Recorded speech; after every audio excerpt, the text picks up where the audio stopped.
El mensaje de hoy va a estar centrado en Efesios 4, en Efesios capítulo 4.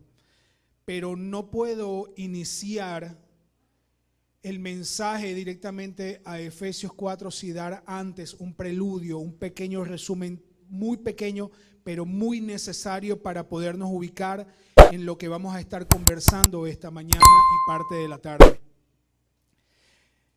En el capítulo 1 de Efesios, si vamos, la mayoría creo que aquí han estado en todas las prédicas que llevan la secuencia de este libro de Efesios, podemos ver que Pablo, el apóstol Pablo, empieza a nosotros a posicionarnos. Para mí la palabra clave en este capítulo es la palabra en Cristo. Él empieza a decirnos: ustedes están bendecidos con toda bendición en Cristo. Ustedes son salvos en Cristo. Ustedes están cubiertos, están protegidos, están en Cristo.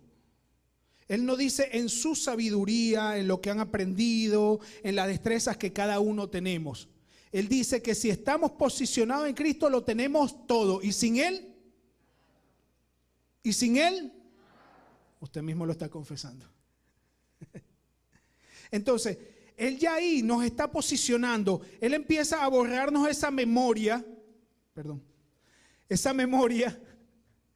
en la cual nosotros ya veníamos arrastrando en el viejo hombre de que nunca teníamos nada o algo siempre nos faltaba.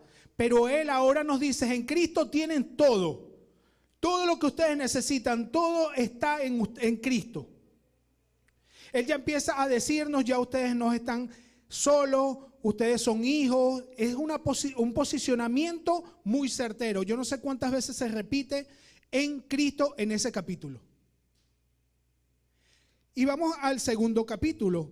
En el segundo capítulo, ya después de que Él nos dice que estamos bendecidos, que estamos en Cristo, Él nos empieza a meter, a profundizarnos un poquito más en esto. Y Él nos dice: aquí en esta carta, en este capítulo, lo que podemos ver o lo que yo aprecio es que lo clave está en que ya no habla en Cristo, sino porque ya nos posicionó allí, sino que en esta carta empieza a hablar de dos tiempos. Un tiempo en el cual estábamos sin Cristo, sumidos en la oscuridad, sumidos en el pecado, sumidos en la muerte espiritual, en donde la conmiseración reinaba, donde la carne, fluía. Pero Él ya te dice: ya ese hombre deja de ser. Ahora hay un hombre interior en el cual necesitas crecer. Ese hombre que está soportado por Cristo, soportado en su sabiduría. Entonces ya tú no debes moverte como te movías antes. Si ahora estás en Cristo, tienes una nueva forma de moverte. Ya las cosas viejas pasaron. Ya si eras mentiroso, tracalero, si hacías cualquier cantidad de cosas que no agradaban, ya en Cristo estás en un nuevo tiempo, estás en un nuevo hombre. Más abajo en esa carta empieza a hablarnos y ya directamente posicionarnos en lo que en este tiempo nosotros somos. Y es que en Jesús, en el sacrificio, en la reconciliación que hubo en la cruz por el sacrificio de Jesús, antes que nosotros no éramos aceptos, antes que nosotros ni siquiera teníamos una carta aval para pertenecer a Cristo, a pertenecer a una heredad, por medio del sacrificio en la cruz, nosotros que no pertenecíamos a esto, nosotros empezamos a pertenecer. Entonces fíjense la secuencia.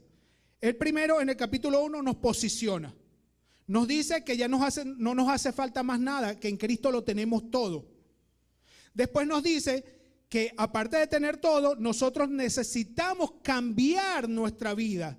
Ahora, ¿cómo la cambiamos? En Él. Que el tiempo en que estábamos sin Él, que era oscuro, que era de muerte, ya no es. Y ahora estamos en vida y en vida eterna. Más adelante, en el capítulo 2, entonces nos dice que eso que obtuvimos, lo obtuvimos por gracia. Antes de la cruz, éramos nada. posterior a la cruz, posicionados, hijos, herederos, coherederos, sentados en lugares celestiales. Y hasta lo que vamos viendo en estas dos cartas en este momento, nos habla mucho de nuestras vidas. Porque si ya en Cristo lo tenemos todo, si ya estamos posicionados y hablamos de una nueva vida, de un hombre interior que gobierna a este hombre de la carne, porque muchas veces actuamos de manera distinta. Porque a veces sentimos que no tenemos nada.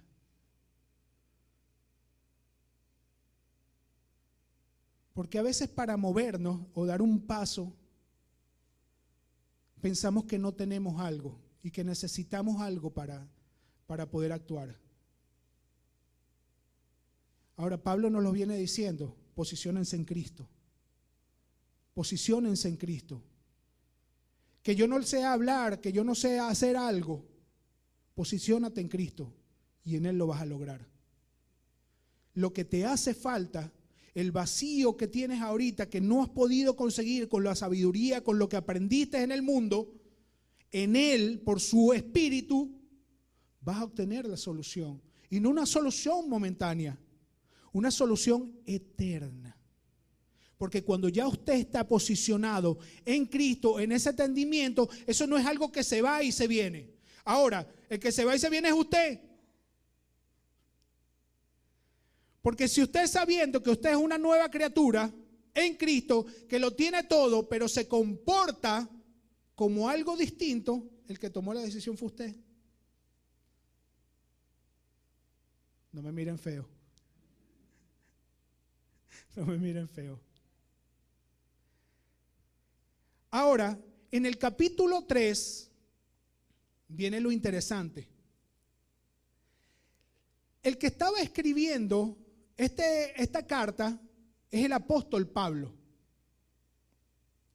Ahora, indudablemente la está escribiendo inspirado por el Espíritu Santo de Dios.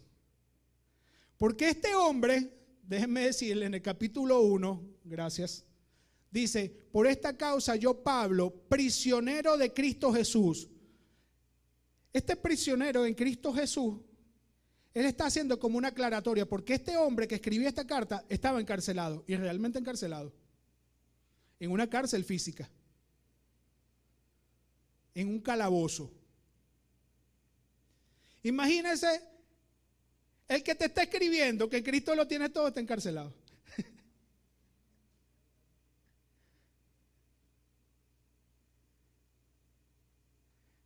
Ahora esto nos da una enseñanza a nosotros.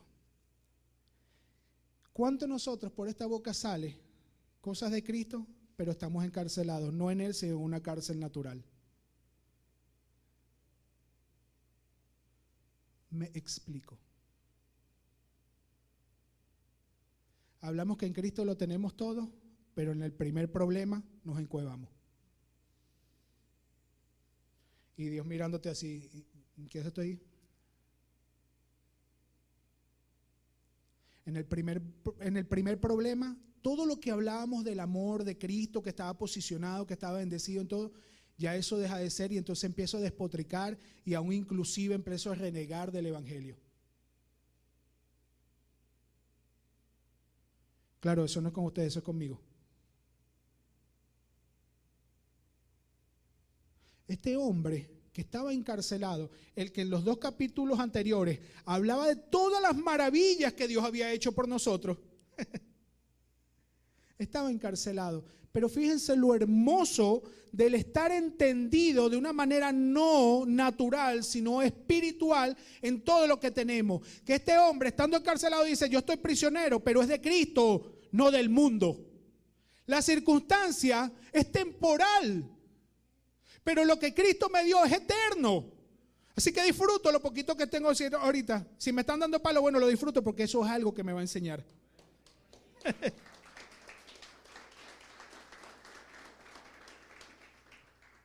Él no estaba sujeto a que el evangelio funcionara por una temporada. Él no estaba sujeto a que el evangelio funcionara o esas promesas o esas maravillas que en el capítulo 1 y 2 Él nos anuncia, no estaban sujetas a algo circunstancial de nuestros problemas, a lo que podemos padecer en un momento. Ahora, ¿cómo hacemos para que esto que es circunstancial no nos afecte, no nos mueva? Definitivamente posicionarnos en donde Él nos dijo que ya estamos posicionados, en Cristo. Sin Cristo, cualquier brisa se lo lleva. Y lo que usted decía simplemente fueron palabras vacías que fueron de boca. Ahora, estas palabras hoy en día se tienen que hacer en nosotros vida. Y eso es lo que estamos viviendo en esta temporada. Al ser expuesto a esta luz, mire, tarde o temprano, usted, si habla de luz, esa luz lo va a alumbrar en los lugares donde usted está en oscuridad. Así que no pelee mucho, no busque mucho, hable más de la luz. Y ella sola hará. Entonces este hombre estaba prisionero, pero me impresiona también el hecho de que la palabra para mí clave o lo más importante allí dice: si es que habéis oído de la administración de la gracia de Dios que me fue dada para con vosotros. ¿Y cómo este hombre administraba desde una cárcel? Muy fácil puede haber dicho: bueno, mira, estas son vacaciones en el Evangelio. Quiero que pases al siguiente capítulo, al siguiente verso. Miren esta frase que no tiene nada de inocente. Que por revelación me fue declarado el misterio que como antes le he escrito brevemente. Por revelación. ¿Sabe quién escribía esto? Aquí el apóstol Pablo. Pero ¿saben cómo se llamaba él antes de decirle apóstol Pablo? ¿Sabe quién era ese que se jactaba de decir docto en la letra? O sea, yo estoy habilitado, sé tanto que estoy habilitado. Porque un doctor es el que está habilitado para abrir a alguien o para meterse en la salud de otro y ponerlo mejor, no para matarlo. Este hombre reconocía que por mucho que supiera algo, no le servía, que lo que importaba era la revelación. Y más adelante vamos a ver el porqué de esta palabra, esta frase que no es inocente. Ahora él dice: del misterio que se me fue declarado, revelado, como antes lo he escrito brevemente. Este misterio que al Padre le agradó revelárselo a él y que oculto estaba antes, podemos verlo. ¿Cuál es ese misterio? En el versículo 6. Dice que los gentiles son coherederos y miembros del mismo cuerpo y copartícipes de la promesa en Cristo Jesús por medio del Evangelio. Aquel que estaba alejado, aquel que no pertenecía, Él lo absorbió en la cruz. Ahora, este hombre está narrando lo que él vive, lo que él estaba haciendo. Lo que él como función estaba bien revelado en él y haciendo. Y no le importaba la circunstancia. Él decía: lo que hablo lo pongo en acción. Y aquí es a donde vamos a entrar en el capítulo 4. Era necesario hacer este resumen. Y entrando en el capítulo 4 es donde se va a centrar el mensaje del día de hoy. Esta era la introducción. Así que Padre, Señor, en esta mañana te pido, Padre, que sea tu persona, Señor, gobernando mi persona, Padre amado. Que sea tu palabra sobre la sabiduría humana, Señor. Que nada se interponga en el mensaje que tú quieras llevar de manera exacta y coherente, Padre amado, Señor, a tu pueblo. Padre, a ti me rindo, Señor, para que seas tú en mí, Padre amado. Señor, que yo sea simplemente esa herramienta, el vínculo, Padre amado, para poder llevar este mensaje a tu pueblo, Señor. Gracias te doy, Señor, por esta mañana, Señor. Amén. Iniciamos entonces en el capítulo 4, en el versículo 1. Y ya este versículo para mí, cuando yo lo leí, yo dije: no, para mí esto es simplemente una sola prédica. Un solo mensaje, solamente el versículo 1. Y dice, yo pues, preso en el Señor, os ruego que andéis como es digno de la vocación que fuisteis llamados. Y vamos a detenernos a escudriñar, a sacarle la sustancia que hasta el nivel de luz ahorita estamos, hasta el nivel de fe. Y que pedimos a Dios que seamos fieles en sostener lo que hoy Él nos está revelando. Dice, yo pues, este yo pues es simplemente la afirmación de una persona que tiene autoridad de decirnos lo que viene a continuación. Este yo pues es el que recuerda lo que más atrás. Fíjense que aquí en la Biblia que ustedes tienen es una cosa que están separados por capítulos y por títulos. Pero esta era una carta de corrido en el original. Entonces, él dice, yo pues, o sea, ese que le está hablando, ese que está haciendo, es el que le está hablando ahora.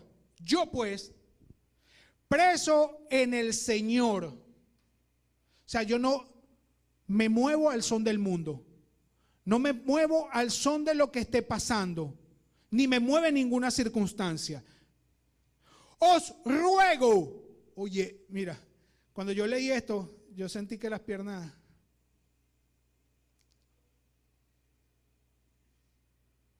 Este os ruego es porque Pablo sabía que él no podía imponer.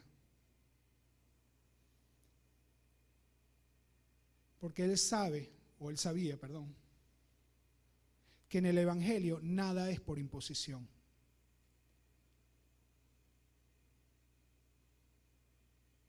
Nada es por imposición, es por revelación. Por eso, en el capítulo anterior, él dijo, lo que se me fue revelado, el misterio que se me fue revelado, no el que yo alcancé, el que por mi mérito, por mis estudios, por indagar, yo conseguí. Él sabe que por el Espíritu en Cristo se le fue revelado. Entonces, esta persona con semejante autoridad es el que te dice, te ruego. O sea, yo no te voy a obligar, mira tú, ve para allá. Porque él sabía que la imposición iba a funcionar solamente cuando el que imponía estaba presente.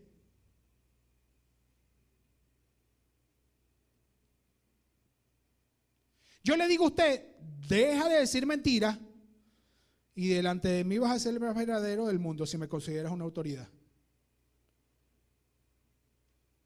Pero basta que yo me vaya.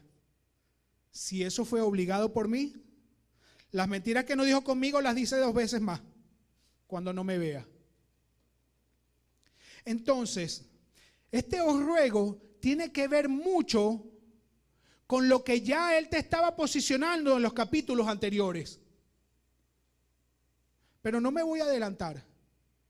Fíjense algo, y esto es algo que tenemos que practicar en nuestra vida. ¿Cuánto de las cosas que sabemos del Señor está impuesta en nuestra vida por nosotros mismos?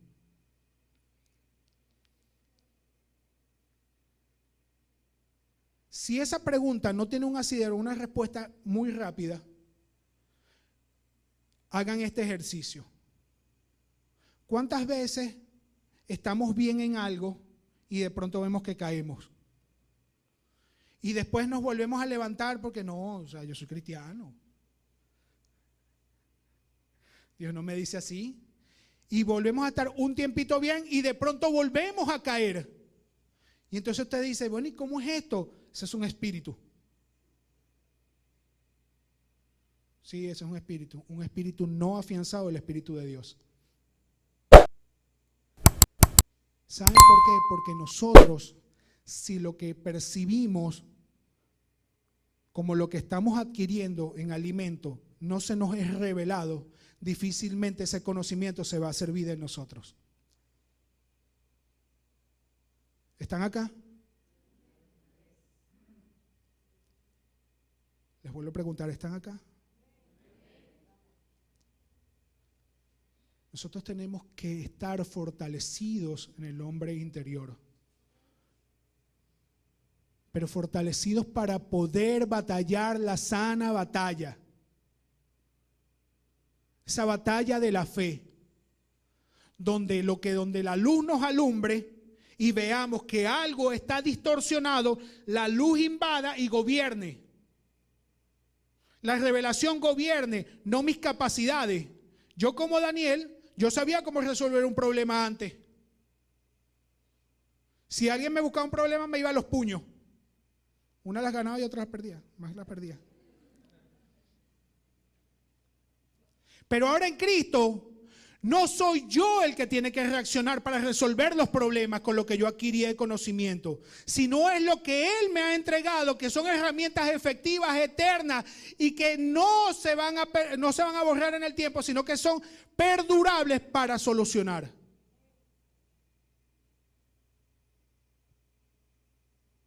Porque todo lo que tenemos en Él es eterno. Y ahora miren cómo siguen. Por eso les dije, mira, este capítulo solamente es tremendo para mí.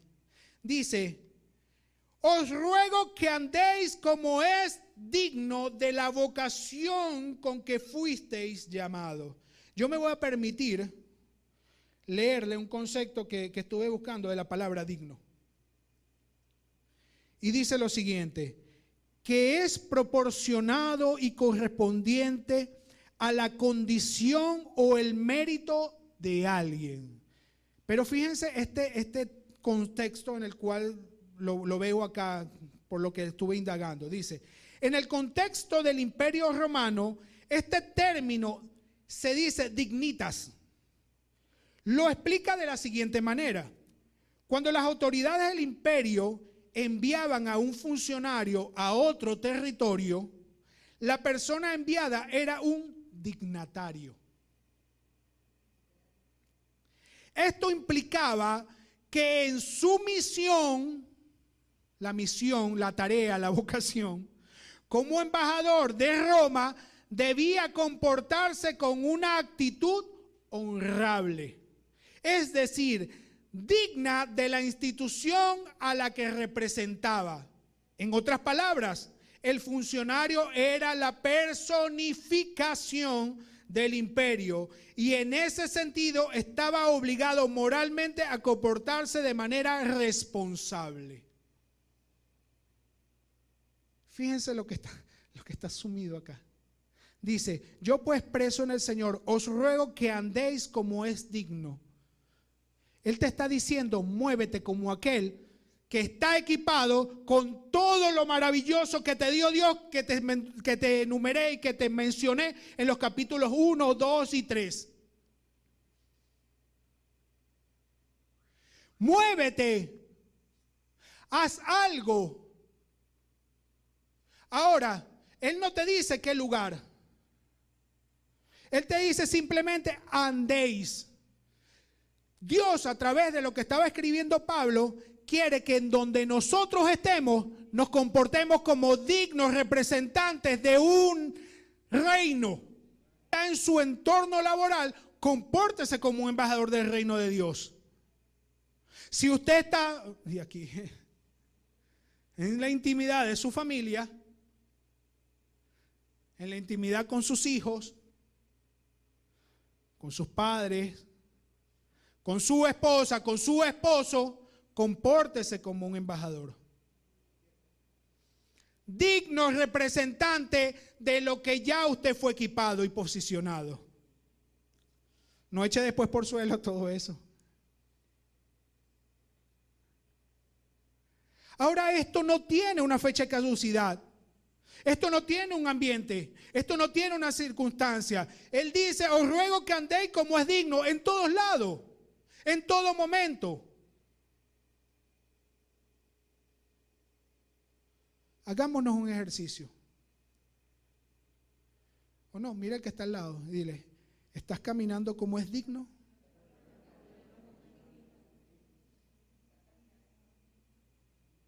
Ahora fíjense esto. Dice, digno de la vocación. Miren lo que leí yo de la vocación. Dice, para resumir todo lo que leí. Dice, se refiere a la inclinación hacia la vida eclesiástica. esta vocación es de la que Pablo le estaba diciendo lo que él hacía.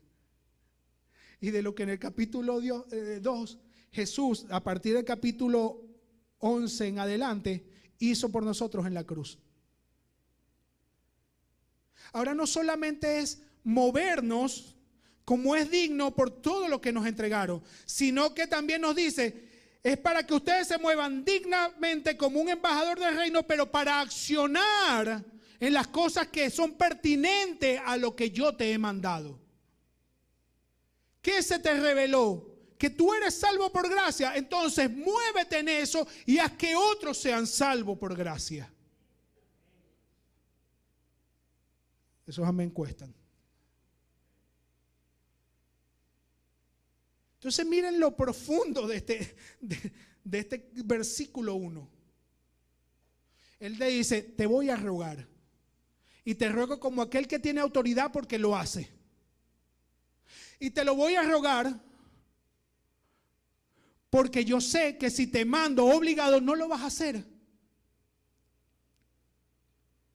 Necesito que acciones, que camines, que andéis, porque el andar es acción de caminar, de moverse, de hacer. Muévete, pero como una persona digna, no como un huérfano, no como un pobre, no como aquel que está dando lástima. Muévete dignamente, muévete como alguien que es un embajador de un reino que todo lo arropa. Que tanto así que si estoy preso, no me interesa la cárcel. La única prisión en la cual yo estoy es en Cristo.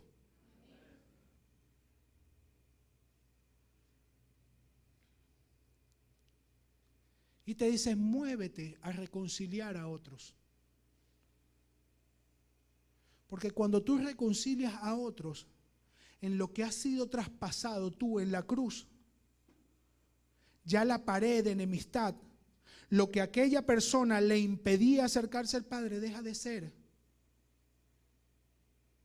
¿Cuántas veces nosotros nos hemos acercado a otros con palabras tan tiernas, de decirte quítate de aquí?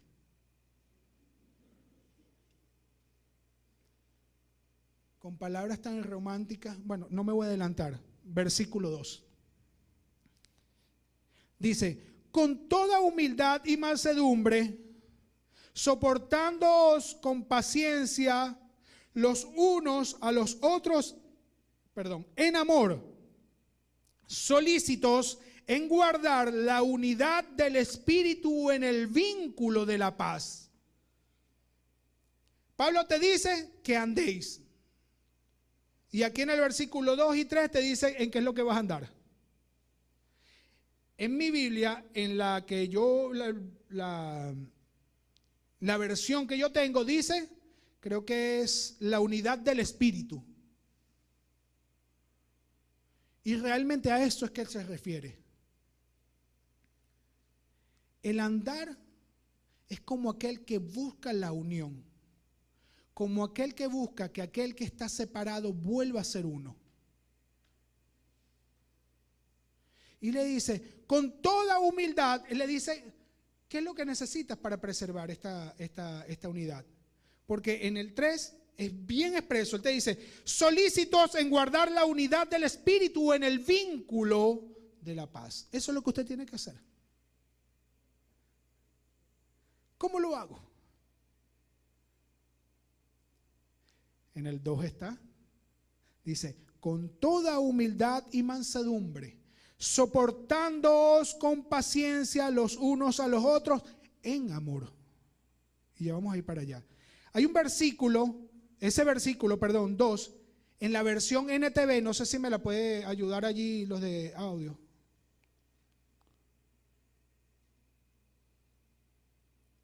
En el 2.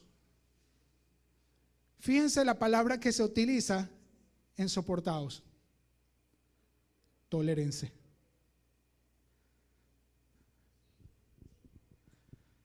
Cuando yo leí esto, vaya que necesitamos ser ministrados en esto. Vaya que necesitamos que eso sea revelado en nuestra vida. La tolerancia.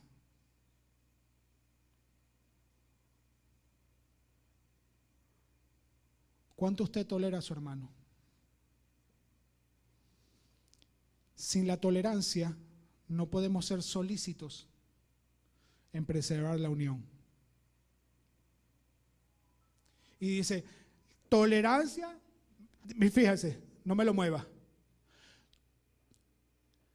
Dice, amables, sean pacientes unos con otros y tolérense. O sea, esta palabra de tolerancia y paciencia va unida. Para ustedes, ¿qué es paciencia? El efecto contrario a hacer cotufas en un microondas. Si usted cree que la tolerancia se activó así y usted no se ejercita en ella, en el amor, difícilmente usted es tolerante. ¿Cuántos casados hay acá? ¿Cuántos de ustedes son tolerantes con sus parejas? ¿Cómo está esa tolerancia allí? Y no la tolerancia cuando te hacen el desayunito, cuando está todo bonito, cuando está todo tierno, te abrazan, te miman, te dicen, hola papi, ¿cómo estás? Te dan tremenda recepción aquí antes de dar la prédica.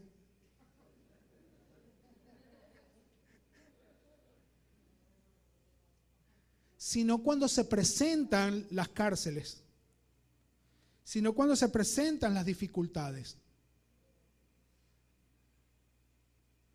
Ahí la tolerancia tiene paciencia. ¿O dejaste de ser paciente para convertirte en el doctor?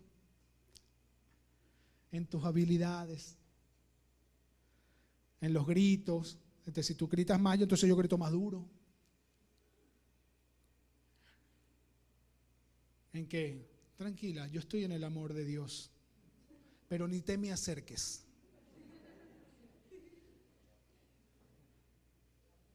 Porque sí, cuando algo es impuesto en nuestra vida, manipulamos.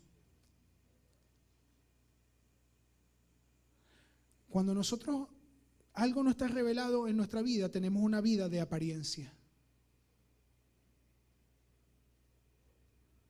¿Y cómo yo puedo tolerar si no me tolero yo mismo?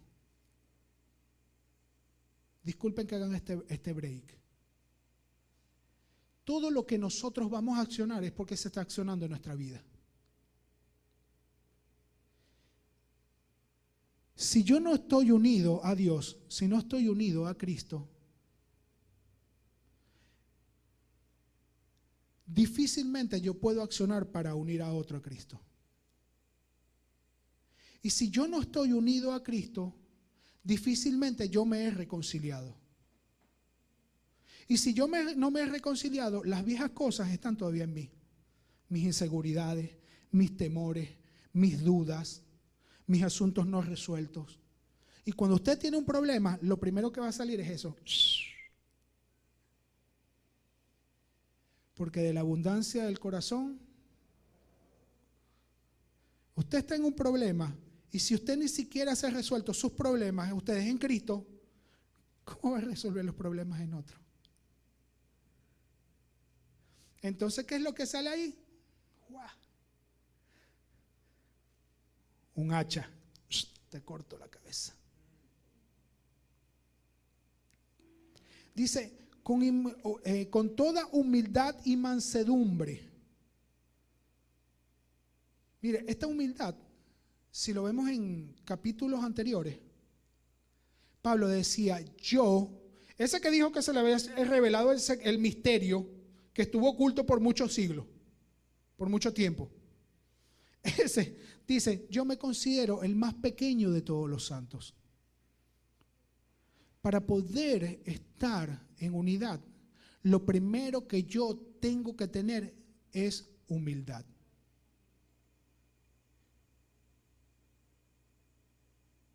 Yo puedo tolerar, puedo tener paciencia, pero si eso no está soportado por el reconocimiento de que en mi hermano está Cristo, voy a ver más sus fallas que la persona de Cristo. ¿Están acá?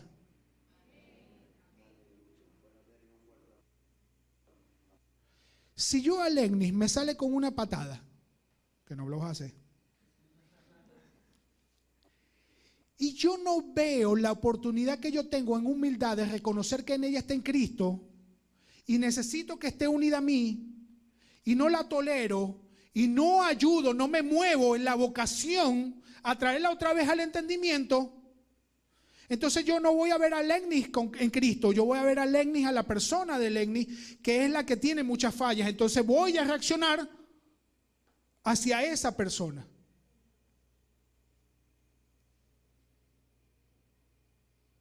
Entonces, punto número 1, tener humildad.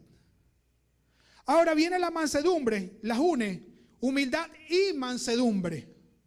Mansedumbre es tener la capacidad de accionar en algo porque tengo el poder, tengo algo como accionar y ganar,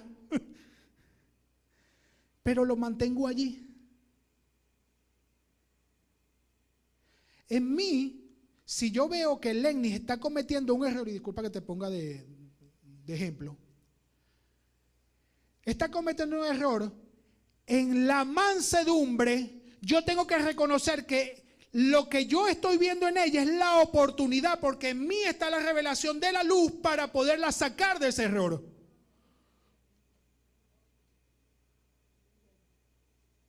Pero si yo utilizo el conocimiento, voy a poner que dificulto que sea revelación, el conocimiento de la palabra para aplastarla en su error,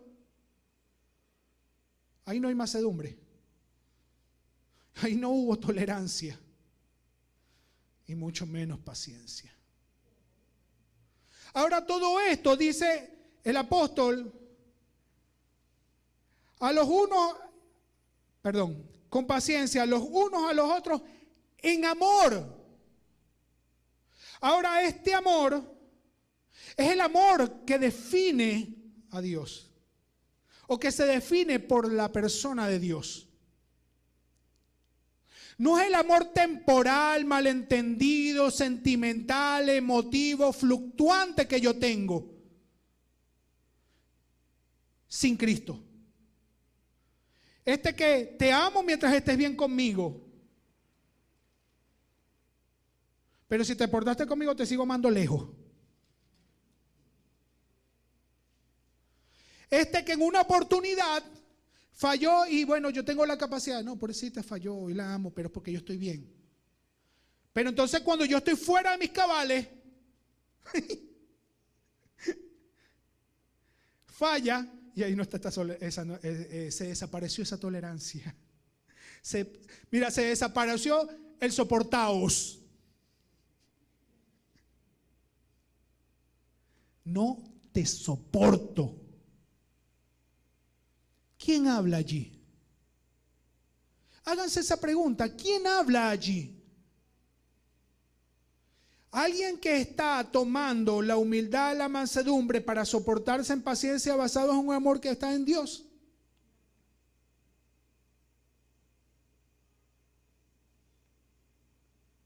Miren, y vamos a recordar, esto es la unidad. Esto, mira, Pablo nos lleva en el capítulo 1 a decirnos, tú estás bendecido, tú estás en Cristo y lo tienes todo, a pasarnos de lo particular a lo corporativo. Ya él te empieza a deslastrar, decirle, bueno, ya tú estás completo, pero si estás completo, ¿qué estás haciendo para con otros? Esto de la unidad va más allá de un querer mío, es un mandato. Es una vocación para lo cual necesito andar. Qué fácil es tener o mantener la unidad en este entorno. Pero usted practica la unidad, la vocación, la paciencia, la mansedumbre, el soportarse con otros hermanos. ¿Saben qué? Y bueno, más adelante lo voy a ir desglosando.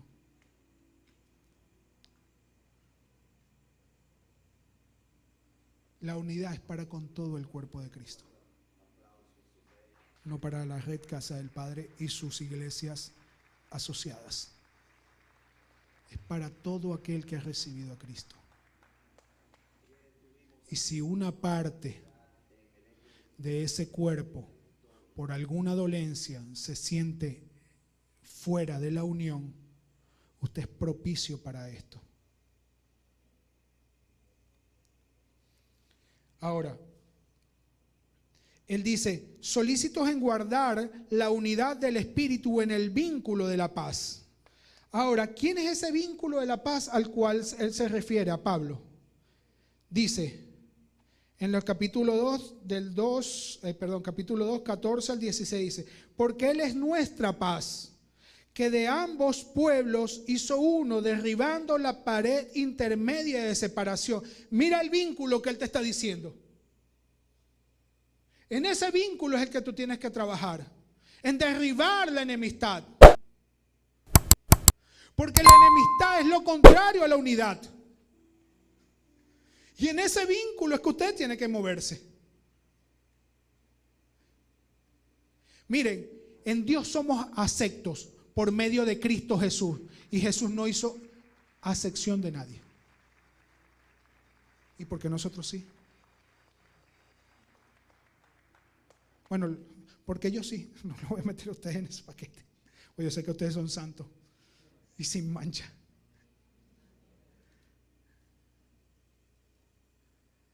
Pero ¿por qué cuando yo puedo ser propicio para colaborar con un hermano, las denominaciones estructurales me lo impiden?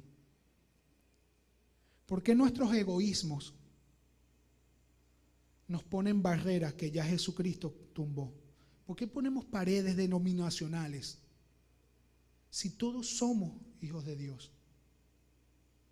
Sea aquel que está en la iglesia fulana o en la iglesia sultana. Lo que pasa es que los orgullos se interponen. Vamos a ir más adelante. Un cuerpo y un espíritu, como fuisteis también llamados en una misma esperanza de vuestra vocación. Un Señor, una fe, un bautismo, un Dios y Padre de todos, el cual es sobre todos y por todos y en todos.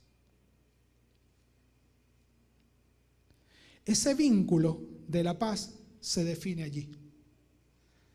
Ahí no hay enemistad, ahí no hay denominación de que yo soy de Pablo, que yo soy de Apolo, que yo soy de fulanito de tal, que si yo soy rojo, que si yo soy verde, que si yo soy azul.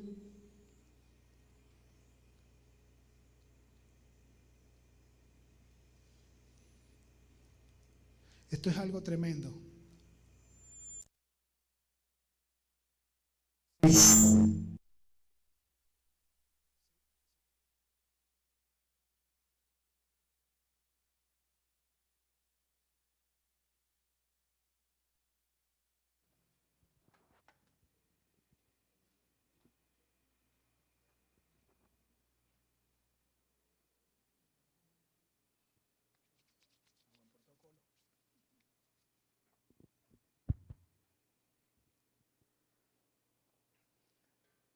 En otro tiempo, palabra cierta.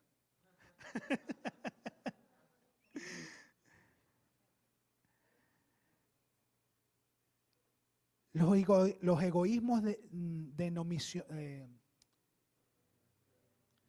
ayúdeme. Los orgullos denominacionales nos hace establecer paredes. No me los toques porque son míos. Mira, yo no sé si es mejor que se hubiese ido el audio.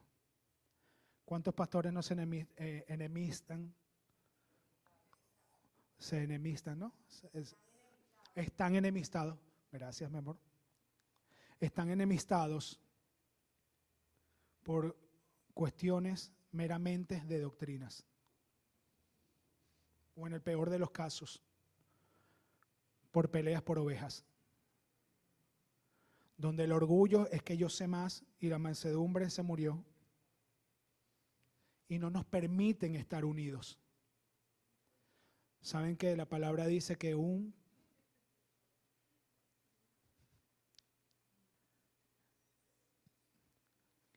Mire, usted puede ver un ejército muy grande contra un ejército muy pequeño. Pero si el ejército pequeño infiltra a una persona para generar discordia y división en ese ejército grande, le garantizamos que el ejército que era muy grande deja de ser grande y va a ser más fácil que este ejército pequeño venza. Una casa dividida no prevalece. ¿Cuánto hemos colaborado nosotros para que la unidad de la casa prevalezca y no para que haya diferencias? No para que haya divisiones. Saben que la palabra, el alimento, la revelación que a nosotros se nos da no es para que nosotros nos engordemos, aunque no soy el mejor de los ejemplos.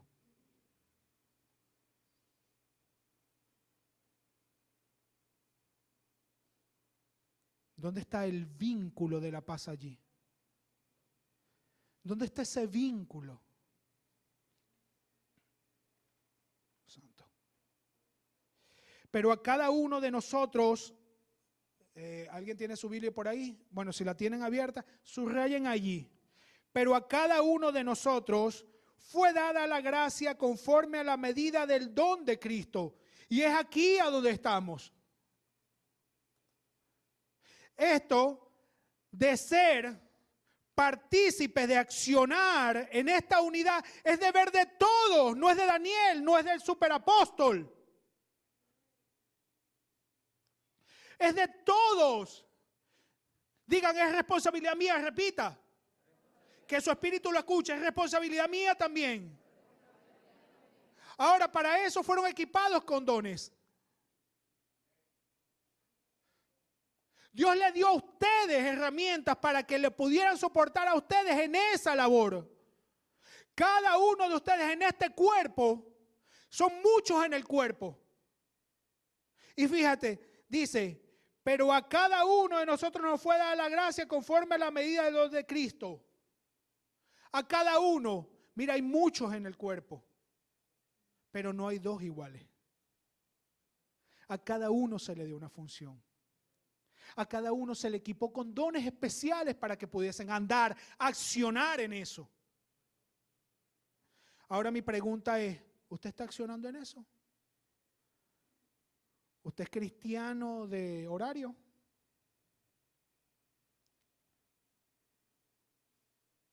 ¿O cristiano a la secreta? Porque si es así, me lo hablo yo a mí, no a ustedes, porque yo sé que tarde o temprano la luz que va por mi boca me va a exponer. Lo va a hacer primero en privado conmigo, porque me lo va a hablar. Después con mi entorno de intimidad. Y si soy muy cabezoncito y no lo escucho, lo va a hacer en público.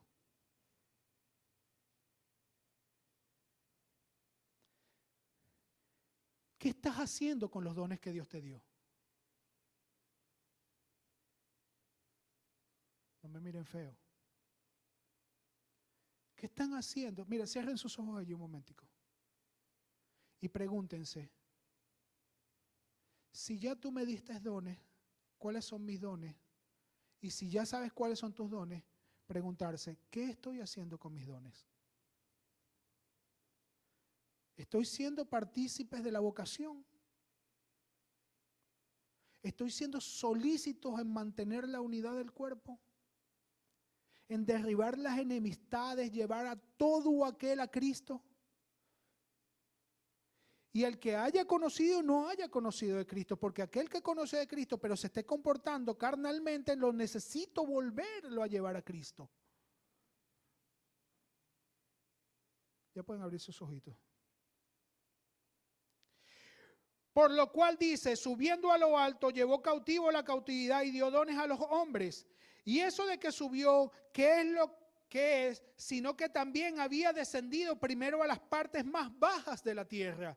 El que descendió es el mismo que también subió por encima de todos los cielos para llenarlo todo. El que me dio esto es el Cristo resucitado. No me lo dio fulanito ni perencejo. Aquel que me rescató de las garras de la oscuridad es el que me lo dio. El que me libró de la prisión es el que me dio esto. Pero ¿por qué nos encanta meternos en esas prisiones del antiguo hombre cuando vamos a reaccionar ante algo? Hermanos, necesitamos ser ministrados más por su amor. Aceptarnos nosotros mismos primero, en su amor. Porque si no, no va a haber unidad. Porque no tienes la capacidad de estar unido tú, menos vas a unir a otro. Y eso se ejercita en todos lados, desde el hogar hasta en el último de los rincones. El apóstol decía algo muy cierto. No es que ese es mi trabajo secular.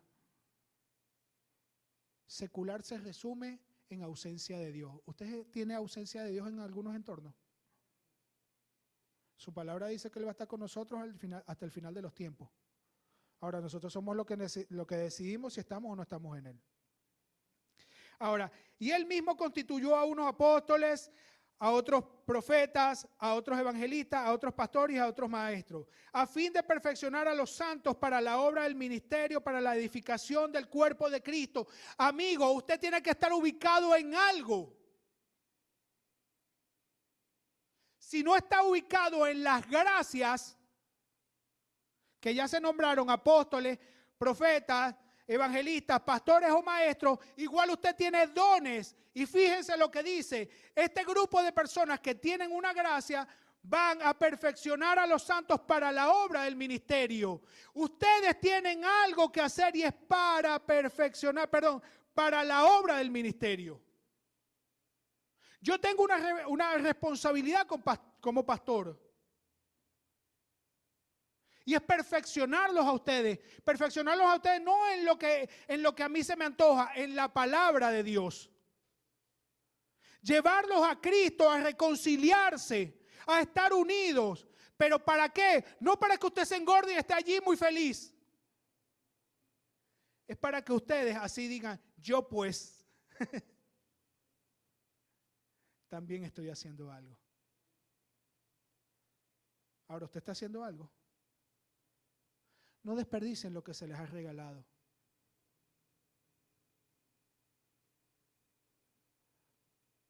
Dios está con todos nosotros, en todos, por todos y en todo.